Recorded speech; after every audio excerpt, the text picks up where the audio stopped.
ختم کر دیا۔ دوسری قوم کے اندر مال کے اندر ملاوٹ کرتے تھے،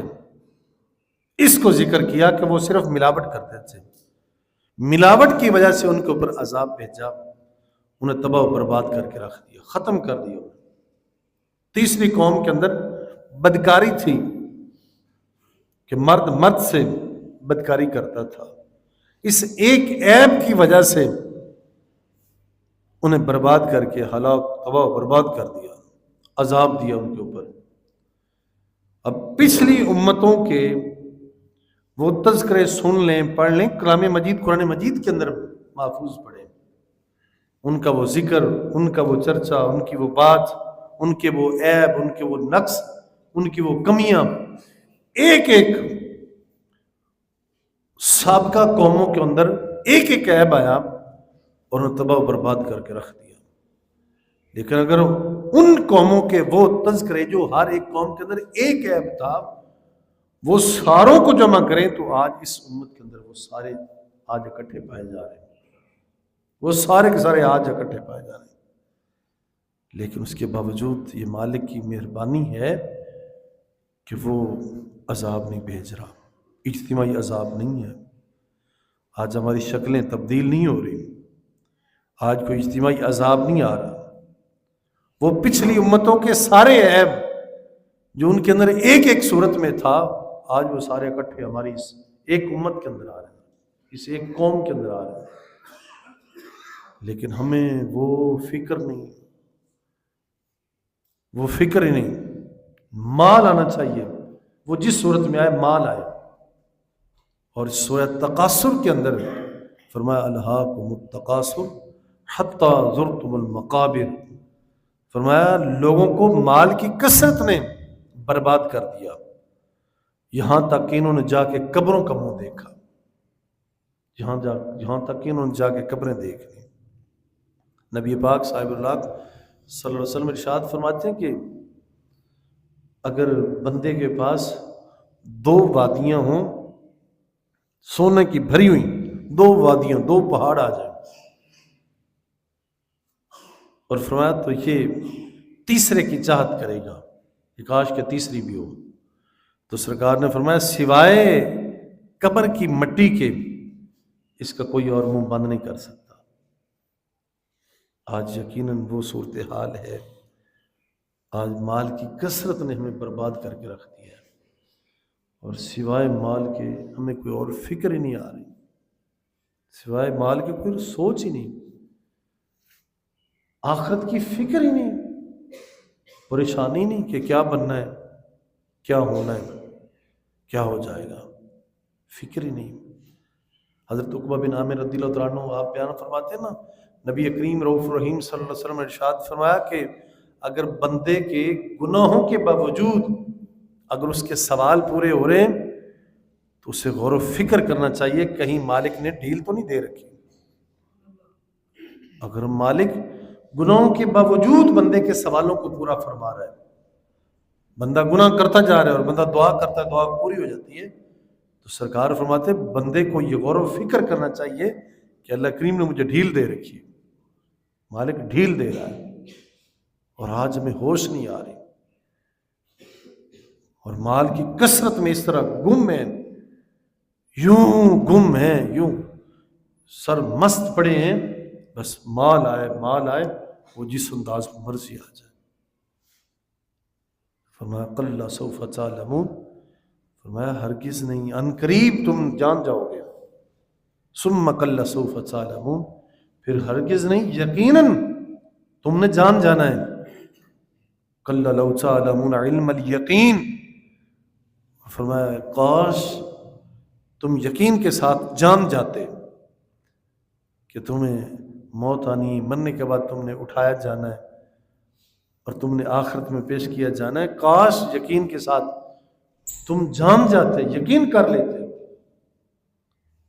لَتَرَوُنَّ الْجَحِيمَ،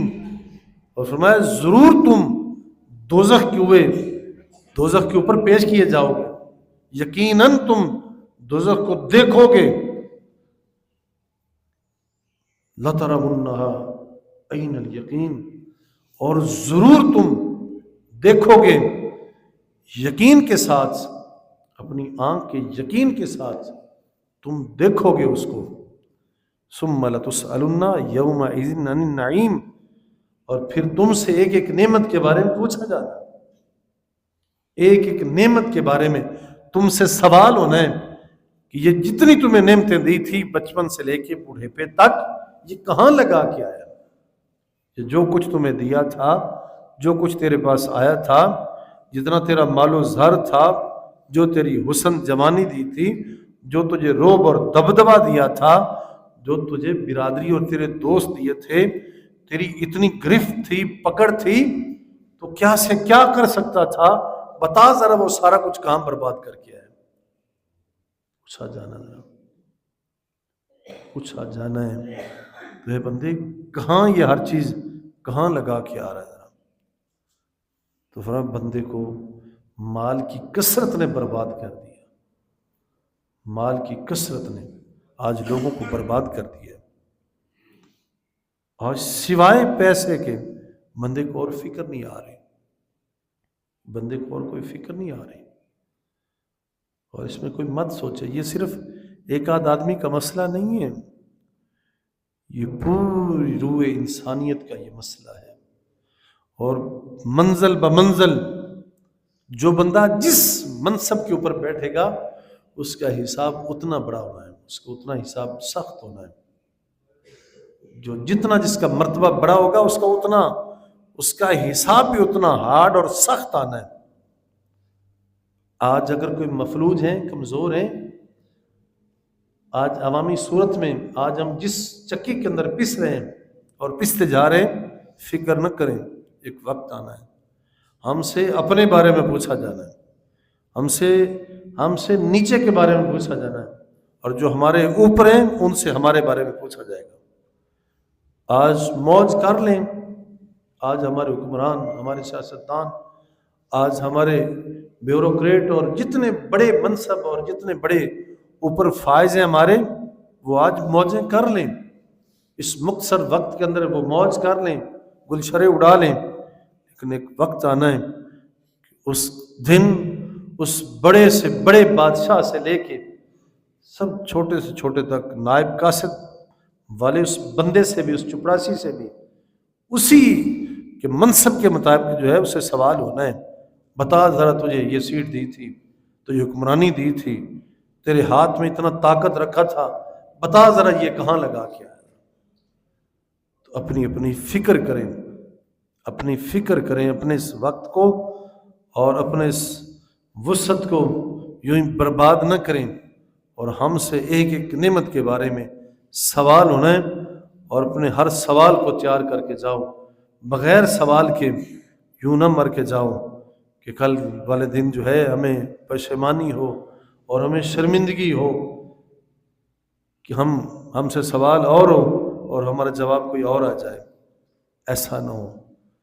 مال کی کثرت سے بچیں، صرف یہ ہوس، یہ لالچ رکھ کے اپنی زندگی کو نہ گزاریں کہ بس میرے پاس مال آئے، میں مال کو اکٹھا کروں، میں مال کو جمع کروں. یہ بھی سوچو کہ میں مال کہاں سے میں نے اکٹھا کرنا ہے. مال حلال بھی ہو اور کمائی کا ذریعہ بھی حلال ہونا چاہیے.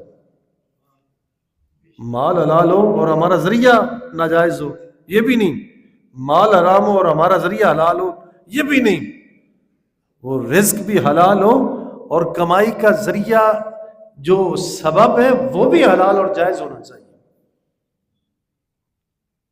آج دائیں بائیں آگے پیچھے ذرا نظر کھول کے ذرا دیکھ لیں. ذرا آج ہر گلی میں، ہر چوراہے میں، ہر چوک میں، ہر روڈ پہ، ہر کنارے پہ یوں کام چل رہا ہے. جب ذرا آنکھ کھولتے ہیں وہ کہتے ہیں کوئی بات نہیں جی، ہوتا رہتا ہے، کوئی بات